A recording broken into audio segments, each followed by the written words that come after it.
बिस्मिल्लाहिर्रहमानिर्रहीम। अस्सलाम वालेकुम। मैं हूं सलीम खालिक और अपने सोशल मीडिया चैनल के जरिए आपकी खिदमत में हाजिर हूं। पाकिस्तान क्रिकेट टीम को न्यूजीलैंड में जो आखिरी T20 सीरीज हुई 4-1 से शिकस्त हुई और अब न्यूजीलैंड की टीम भी दोबारा यहाँ आने वाली है। लेकिन उससे पहले एक सवाल फिर वही पुराना वाला दोबारा सामने आ रहा है कि कप्तान कौन होगा। क्या शाहीन शाह अफरीदी को बरकरार रखा जाएगा या मोहम्मद रिजवान कैप्टन बनकर आएंगे या बाबर आजम की वापसी होगी? मिलियन डॉलर का सवाल है। लेकिन मैंने पिछले दिनों एक स्टोरी दी थी, आप लोगों ने देखी होगी, कि शाहीन शाह अफरीदी की कैप्टनसी पे सियाह बादल मंडला रहे हैं। बिल्कुल हकीकत है ये। 2 टाइटल लाहौर कलंदर को उन्होंने जितवाए। इस बार लाहौर कलंदर की टीम सबसे आखिर में रही और शाहीन की अपनी परफॉर्मेंस पेपर पे तो ठीक लग रही है, लेकिन जिस तरह का उनका एक रोबो दबदबा है और जो मैच विनिंग परफॉर्मेंस सामने आती वैसा हमें शाहीन नजर नहीं आया। फिर अक्सर ये भी हुआ कि वो बैटिंग के लिए पहले आ गए, जिसपे तनकीद भी की वसीम अकरम ने। बाद में उन्होंने 50 बनाकर इशारा भी दिया था। तो काफी सारी ऐसी चीजें नजर आई जो सबकी नॉलेज में है। लेकिन लग ऐसा रहा है कि शायद शाहीन को कैप्टनसी से हटा दिया जाए। और एक तरफ अगर हम देखें कि एक सीरीज में उन्होंने सिर्फ कैप्टनसी की, 5 मैच न्यूजीलैंड के खिलाफ। उसके बाद पाकिस्तान टीम यहाँ प्लेयर्स PSL खेल रहे हैं, यहाँ उनकी टीम की परफॉर्मेंस खराब रही।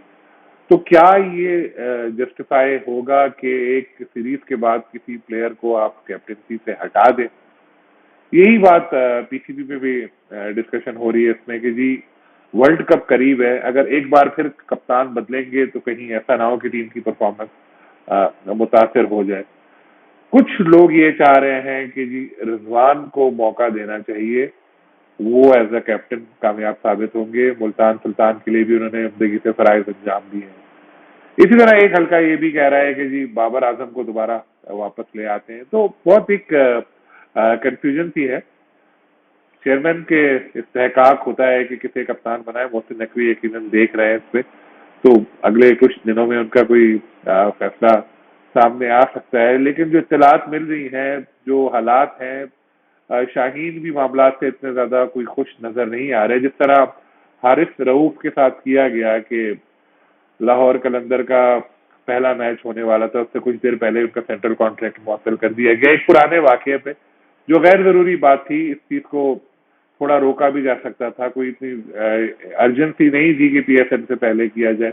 वो के बाद में वो इंजर्ड हो गए, लेकिन वो एक चीज ऐसी थी जिसने प्लेयर्स को थोड़ा सा नाराज किया। बाबर पहले ही नाराज है क्योंकि बोर्ड का जो उनके साथ सलूक रहा, और अब तो मैनेजमेंट चेंज हो गई है, लेकिन जिस तरह की व्हाट्सएप चैट लीक हुई और जो दूसरे मसाइल हुए, इनको कहा गया कि कैप्टनसी छोड़ो।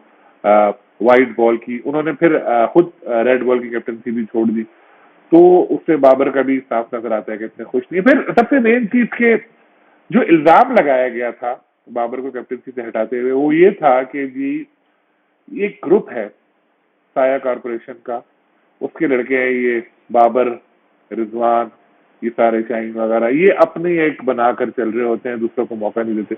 इंटरेस्टिंग बात यह है कि बाद में उसी ग्रुप के शाहीन भी उसी ग्रुप के साथ मुंसलिक है, लेकिन वो कप्तान बने। अब अगर आप शाहीन को रिप्लेस करें तो फिर रिजवान आएंगे तो वो भी उसी ग्रुप को करते हैं। तो ग्रुप का तो कोई ऐसा इशू था ही नहीं। लेकिन बात जो आई, अगर हम किसी बाहर से किसी बंदे को लेकर आते, कप्तान बनाते, तो कहा जा सकता था कि यार ये एक जो बनी हुई है एक मिली भगत, उसको खत्म करने के लिए किए गए, लेकिन ऐसा तो कुछ हुआ ही नहीं।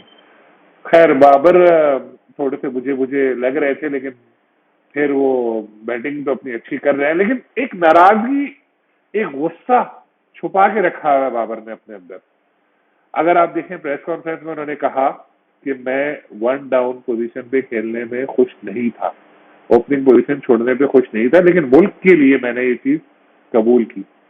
पहले वो कह चुके हैं मोहम्मद हफीज भी कि उनको 2 महीने लगे थे बाबर को कन्विंस करने के लिए कि यार तुम ओपनिंग छोड़ दो। तो जब 2 महीने लगे हैं डिसीजन में, तो इसका मतलब थोपा ही गया था फैसला। लेकिन अगर बाबर कहते मैं नहीं खेल रहा, तो ओपनिंग से हटा रहे हो, तो फिर एक नई कंट्रोवर्सी बनती। फिर लोग कहते कि यार ये देखो अपने लिए खेलता है, कप्तानी से हटाया तो ऐसा कर रहा है। तो उनके ऊपर भी काफी सारे प्रेशर थे। तो अब देखें, चाल होती है, आपने सुना होगा डिवाइड एंड रूल। एक ग्रुप था, उस ग्रुप को कप्तानी के चक्कर में लगा के तोड़ दिया गया। सोशल मीडिया पे कुछ वीडियोस आपने देखे होंगे, आपको भी आइडिया होता रहता होगा। अब हर कोई कप्तानी के पीछे भाग रहा है, लेकिन ये चीज ठीक नहीं है। अभी रिसेंटली मेरी वसीम अकरम जो साबिक कप्तान है उनसे बात हुई थी। मैंने उनसे पूछा, वसीम भाई क्या होना चाहिए? उन्होंने बड़ा अच्छा एक आइडिया, एक ख्याल पेश किया जो मैं बिल्कुल मुत्तफिक हूँ। उन्होंने कहा देखो, जो भी कप्तान बना है उसको 2 साल के लिए बना दे, चाहे जैसी भी परफॉर्मेंस रहे टीम, 2 साल तक उसको ना छेड़े, फुल उसको इख्तियार दे।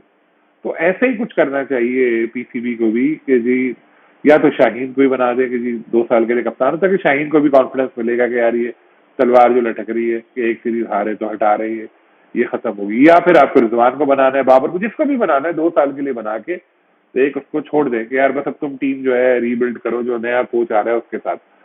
तो ऐसा करना पड़ेगा। मगर हर सीरीज में कप्तान बदलेंगे तो ये जिस तरह पीसीबी का हाल हुआ है ना, बार बार चेयरमैन चेंज करते रहे, तो पीसीबी का क्या हाल हो चुका है, उसी तरह अगर आप बार बार कप्तान बदलते रहेंगे तो कौमी क्रिकेट टीम का भी यही हाल हो जाएगा। तो नकवी साहब, टाइम मिले अगर आपको तो जरा सोचिए इस हवाले से और कोई अच्छा डिसीजन लीजिए। आपके जो दोस्त आपको मशवरे देते हैं, व्हाट्सएप ग्रुप जो आपका है, तो उनसे पूछे क्या करना चाहिए। और उस पे दूसरे क्रिकेटर से भी जरूर राय लीजिए। क्रिकेटर्स की राय लेना भी बड़ी जरूरी होती है, पुराने क्रिकेटर। और इन लोगों को तो बुलाए सर, आपके पास वक्त नहीं है, सब जानते हैं, बहुत मसरूफ है, अब वजीर दाखिला भी बन गया, लेकिन ये बाबर आजम जो है ये तो बादशाह है क्रिकेट का हमारी, उसको हल्का ना ले आप। शाहीन शाह अफरीदी वो भी शहजादा है हमारा, रिजवान, इन लोगों को बुलाए, अलग अलग बुला के इनसे मिले, इनको पूछे यार क्या मसाइल है, क्या करना चाहिए। तो वर्ल्ड कप आ रहा है, बहुत कुछ हमें क्रिकेट से तो पूरी कौम बहुत मोहब्बत करती है।